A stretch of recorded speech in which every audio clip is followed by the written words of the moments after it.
শতাংশ।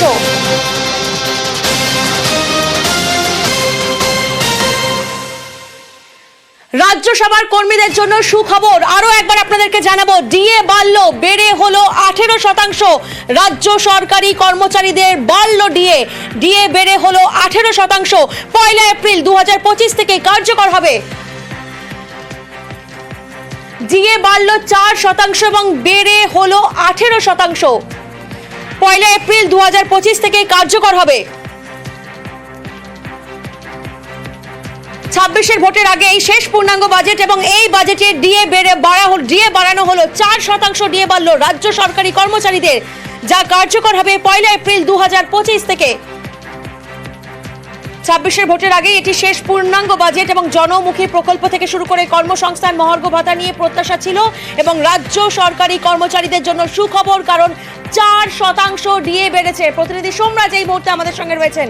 সোমরাজ, দেখো, সরকারি কর্মচারীদের জন্য ডিএ বাড়ানোর কথা বলা হলো বাজেটে এবং 4% ডিএ বাড়ানো হলো রাজ্য সরকারি এবং সরকারি বেতনভুক্ত কর্মচারীদের। তারা এতদিন 14% ডিএ পেতে, এখন 18% অর্থাৎ 4% বাড়ানো হলো। 1 এপ্রিল 2025 থেকে তা কার্যকরী হবে। পাশাপাশি আরো বেশ কয়েকটি প্রকল্প নতুন করে ঘোষণা হলো, যেমন নদী বন্ধন নামে একটি নতুন প্রকল্পের ঘোষণা করা হয়েছে, যার জন্য বরাদ্দ করা হয়েছে 200 কোটি টাকা। ঘাটাল মাস্টার প্ল্যানের জন্য 500 কোটি টাকা বরাদ্দ করা হয়েছে। নদীর ভাঙন আটকানোর জন্য 200 কোটি টাকা বরাদ্দ করা হয়েছে। ইতিমধ্যেই বাজেট ঘোষণা করছেন রাজ্যের অর্থ প্রতিমন্ত্রী চন্দ্রিমা ভট্টাচার্য এবং যে দাবি ছিল যে ডিএ সরকারি কর্মচারীদের, সেই সরকারি কর্মচারীদের 2025-এর এপ্রিল থেকে তা কার্যকরী হবে এবং শুধু তাই নয়, 2025-এর 1 এপ্রিল থেকে তা কার্যকরী হবে এবং বাজেটে আরো বেশ কিছু প্রকল্পের কথা ঘোষণা করা হচ্ছে এক এক করে। বিশেষ করে পথশ্রী থেকে শুরু করে যেটা জানানো হয়েছিল আগে, যে গ্রামোন্নয়নের ক্ষেত্রে বিশেষভাবে গুরুত্ব দেওয়ার কথা বলা হচ্ছে এবং সেক্ষেত্রে পথশ্রী প্রকল্প অর্থাৎ পথশ্রী 4, তার জন্য 1500 কোটি টাকা বরাদ্দ করা হলো রাজ্য বাজেটে। কিন্তু সরকারি কর্মচারীদের জন্য 4% ডিএ বাড়ানোর কথা বলা হয়েছে। পাশাপাশি গ্রামোন্নয়নের ক্ষেত্রে পথশ্রী প্রকল্পের জন্য বরাদ্দ করা হয়েছে 1500 কোটি টাকা। তার সঙ্গে আরো বেশ কিছু নতুন প্রকল্পের ঘোষণা রাজ্য বাজেটে করা হচ্ছে। এক এক করে রাজ্যের অর্থ প্রতিমন্ত্রী চন্দ্রিমা ভট্টাচার্য তিনি বাজেট নিয়ে ঘোষণা করছেন। বেশ, একেবারে আমাদের দর্শকদেরকে জানাবো, রাজ্যের অর্থ প্রতিমন্ত্রী চন্দ্রিমা ভট্টাচার্য তিনি বাজেট ঘোষণা করছেন এবং 1 এপ্রিল 2025 থেকে কার্যকর হবে। ডিএ বেড়েছে রাজ্য সরকারি কর্মচারীদের, ডিএ বেড়েছে 4%। 1 এপ্রিল 2025 থেকে কার্যকর হবে। মহার্ঘ ভাতা 4% বাড়ার ঘোষণা। অন্যদিকে পথশ্রী প্রকল্পের জন্য বরাদ্দ 1500 কোটি টাকা। বিধানসভায় আজ রাজ্য বাজেট, 26-এর ভোটের আগে শেষ পূর্ণাঙ্গ বাজেট পেশ করছেন রাজ্যের অর্থ প্রতিমন্ত্রী, যেখানে নদী বন্ধন নামে নতুন প্রকল্পের ঘোষণা করা হয়েছে, যার জন্য বরাদ্দ হয়েছে 200 কোটি টাকা। নদী কেন্দ্রিক মানুষের উন্নয়নের জন্য এই নতুন প্রকল্প, নদীর ভাঙন রোধে 200 কোটি টাকা বরাদ্দ করা হয়েছে। ঘাটাল মাস্টার প্ল্যান, সেখানে 500 কোটি টাকা বরাদ্দ করা হয়েছে। আমাদের প্রতিনিধি সোমরাজ এই মুহূর্তে আমাদের সঙ্গে রয়েছেন। সোমরাজ, 26-এর ভোটের আগে এই শেষ পূর্ণাঙ্গ বাজেটে রাজ্য সরকারি কর্মচারীদের জন্য বড় খবর, ডিএ বাড়লো 4%। কবে থেকে কার্যকরী হচ্ছে এবং এখন বেড়ে কত শতাংশ হলো? এই মুহূর্তে আরেকটি গুরুত্বপূর্ণ তথ্য জানিয়ে রাখি, রাজ্য বাজেটে যেটা বলা হয়েছে যে এই যে বাংলার বাড়ি, অর্থাৎ বাংলার বাড়ি যে প্রকল্পের টাকা, তার দ্বিতীয় পর্যায়ে আরো 16 লক্ষ অতিরিক্ত পরিবারকে দেওয়া হবে।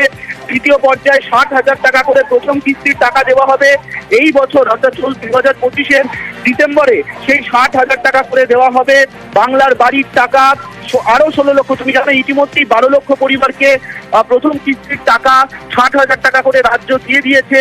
আরো 16 লক্ষ যারা নির্বাচিত পরিবার হবেন তাদেরকে 60,000 টাকা করে দেওয়া হবে প্রথম কিস্তির টাকা। এটা হবে দ্বিতীয় পর্যায়ের টাকা, দ্বিতীয় পর্যায়ে 16 লক্ষ পরিবারকে টাকা দেওয়া হবে এবং এর জন্য রাজ্য সরকারের 9,600 কোটি টাকা বরাদ্দ রাখা হচ্ছে।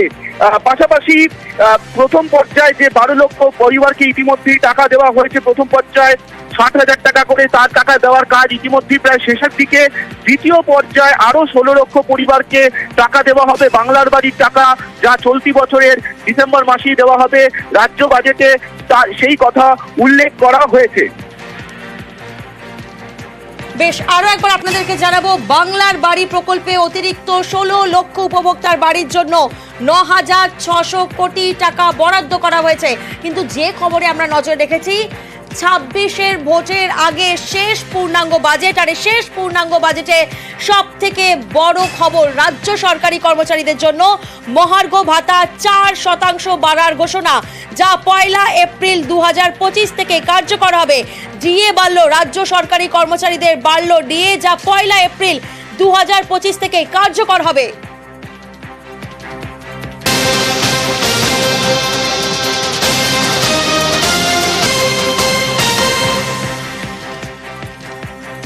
এবং একদিকে যেমন আমরা দেখলাম যে রাজ্য সরকারি কর্মচারীদের জন্য বড় খবর, তেমন অন্যদিকে যারা পেনশন পান তাদের জন্য বড় খবর।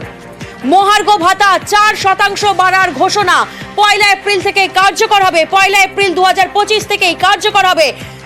26-এর ভোটের আগে শেষ পূর্ণাঙ্গ বাজেট, এবং শেষ পূর্ণাঙ্গ বাজেটে সুখবর রাজ্য সরকারি কর্মচারীদের জন্য, তেমন অন্যদিকে পেনশন উপভোক্তাদের জন্য, তাদের জন্য সুখবর। 1 এপ্রিল 2025 থেকে কার্যকর হবে। ডিএ বাড়ল, বেড়ে হলো 18%। রাজ্য সরকারি কর্মচারীদের বাড়ল ডিএ 4%। মহার্ঘ ভাতা 4% বাড়ার ঘোষণা। 26-এর ভোটের আগেই শেষ পূর্ণাঙ্গ বাজেট পেশ করছেন রাজ্যের অর্থমন্ত্রী চন্দ্রিমা ভট্টাচার্য। এবং একের পর এক বড় খবর সামনে আসছে, সুখবর আসছে রাজ্যের সরকারি কর্মচারীদের জন্য। কারণ ডিএ বেড়েছে, মহার্ঘ ভাতা বেড়েছে, 4% বাড়ার ঘোষণা 1 এপ্রিল 2025 থেকে কার্যকর হবে। অন্যদিকে বাংলার বাড়ি প্রকল্পে অতিরিক্ত 16 লক্ষ উপভোক্তার বাড়ির জন্য 9,600 কোটি টাকা বরাদ্দ করা হলো। আশা ও অঙ্গনওয়াড়ি কর্মীদের মোবাইল দেওয়ার জন্য 200 কোটি বরাদ্দ, পথশ্রী প্রকল্পের জন্য বরাদ্দ 1500 কোটি টাকা।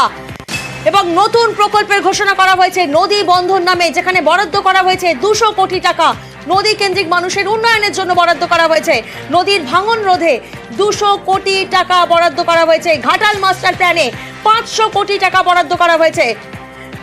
নারী সশক্তিকরণে রাজ্য এগিয়ে, তাই মহিলাদের জন্য অর্ধেক বরাদ্দ। নারী শক্তি বিকাশের জন্য নতুন উচ্চতায় নিয়ে যাওয়া হবে। চন্দ্রিমা ভট্টাচার্য রাজ্যের অর্থ প্রতিমন্ত্রী, তিনি বাজেট পেশ করার শুরুতেই তিনি জানান, বাংলার মামাটি মানুষকে ধন্যবাদ জানিয়ে তিনি বাজেট পেশ করতে চলেছেন তিনি জানান, এবং তিনি জানান যে এই বাজেট পেশ করছেন তার অর্ধেক মহিলাদের জন্য। এবং রাজ্য সরকারি কর্মচারীদের জন্য সুখবর, 26-এর ভোটের আগে শেষ পূর্ণাঙ্গ বাজেট, শেষ পূর্ণাঙ্গ বাজেটে ডিএ বেড়েছে। রাজ্য সরকারি কর্মচারীদের জন্য সুখবর, পেনশন উপভোক্তাদের জন্য সুখবর। 1 এপ্রিল 2025 থেকে কার্যকর হবে মহার্ঘ ভাতা 4% বাড়ার ঘোষণা। অন্যদিকে পথশ্রী প্রকল্পের জন্য বরাদ্দ 1500 কোটি টাকা।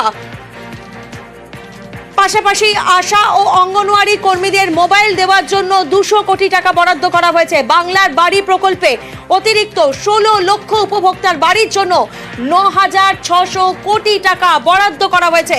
26-এর ভোটের আগে শেষ পূর্ণাঙ্গ বাজেট। এবং বিধানসভায় আজ রাজ্য বাজেট পেশ করছেন রাজ্যের অর্থ প্রতিমন্ত্রী চন্দ্রিমা ভট্টাচার্য, যেখানে একদিকে আশা ও অঙ্গনওয়াড়ি কর্মীদের মোবাইল দেওয়ার জন্য যেমন 200 কোটি বরাদ্দ করা হয়েছে, তেমন অন্যদিকে বাংলার বাড়ি প্রকল্পের দিকে নজর ছিল। সেই প্রকল্পে অতিরিক্ত 16 লক্ষ উপভোক্তার জন্য 9,600 কোটি টাকা বরাদ্দ করা হয়েছে। রাজ্য সরকারি কর্মচারীদের জন্য সুখবর, রাজ্য সরকারি কর্মচারীদের জন্য সুখবর, কারণ ডিএ বাড়ানো হয়েছে। পেনশন উপভোক্তাদের জন্য সুখবর, কারণ আজকের 26-এর ভোটের আগে শেষ পূর্ণাঙ্গ বাজেটে মহার্ঘ ভাতা বাড়ানো হয়েছে 4%। প্রতিনিধি সোমরাজ আমাদের সঙ্গে রয়েছেন।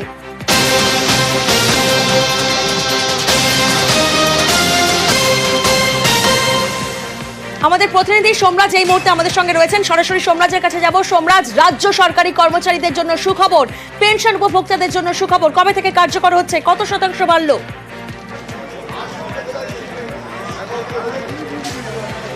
দেখো, 1 এপ্রিল থেকেই কার্যকরী হবে। রাজ্য সরকারি কর্মচারীরা আরো 4% ডিএ পাবেন। রাজ্য বাজেটে রাজ্যের অর্থ প্রতিমন্ত্রী চন্দ্রিমা ভট্টাচার্য তেমনটাই ঘোষণা করেছেন ইতিমধ্যেই, যে রাজ্য সরকারি কর্মচারীদের আরো 4% ডিএ বা মহার্ঘ ভাতা বাড়ানোর ঘোষণা করা হলো। এবং শুধু তাই নয়, এর সঙ্গে রাজ্য বাজেটে একাধিক নতুন গুরুত্বপূর্ণ প্রকল্পের ঘোষণা করা হলো। তার সঙ্গে বেশ কিছু প্রকল্পের জন্য আরো অর্থ বরাদ্দ করা হলো, যেটা সব থেকে গুরুত্বপূর্ণ। একদিকে যেমন মহার্ঘ ভাতা 4% বাড়ানোর ঘোষণা করা হয়েছে। রাজ্যের আর্থিক প্রতিকূলতা সত্ত্বেও সরকারি কর্মচারীদের জন্য এই 4% মহার্ঘ ভাতা বাড়ানোর সিদ্ধান্ত নেওয়া হয়েছে এবং ঘোষণা করা হলো, তেমনটাই রাজ্যের অর্থ প্রতিমন্ত্রী চন্দ্রিমা ভট্টাচার্য জানাচ্ছেন।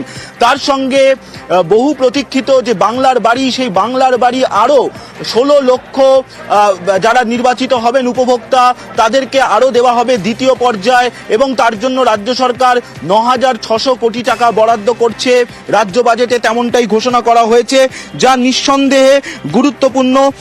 পাশাপাশি এবং এই যে 16 লক্ষ উপভোক্তা বাড়ির যারা উপভোক্তা হবেন তাদেরকে যে টাকা দেওয়া হবে 9,600 কোটি টাকা, এই টাকা ডিসেম্বর মাস থেকে দেওয়ার প্রক্রিয়া শুরু হবে। তুমি জানো বাংলার বাড়ির যে প্রথম পর্যায়ের টাকা 60,000 টাকা প্রথম কিস্তির, সেই টাকা দেওয়ার প্রক্রিয়া ইতিমধ্যেই প্রায় শেষের দিকে রয়েছে, এবং দ্বিতীয় পর্যায়ে আরও 16 লক্ষ উপভোক্তাকে টাকা দেবে রাজ্য। পাশাপাশি এটাও বলা হচ্ছে, ঘোষণা করা হয়েছে আজকে রাজ্য বাজেটে, যে ঘাটাল মাস্টার প্ল্যানের জন্য 500 কোটি টাকা বরাদ্দ করা হলো আজকের বাজেটে। যে ঘাটাল মাস্টার প্ল্যান নিয়ে দীর্ঘদিনের দাবি ছিল, তুমি জানো যে কেন্দ্রের কাছে বারবার চিঠি লিখেছিলেন খোদ মুখ্যমন্ত্রী মমতা বন্দ্যোপাধ্যায়, কিন্তু সেই ঘাটাল মাস্টার প্ল্যানের জন্য কেন্দ্র কোনো টাকা বরাদ্দ করেনি, তার জন্য রাজ্যই নিজের টাকাতে ঘাটাল মাস্টার প্ল্যান করবে।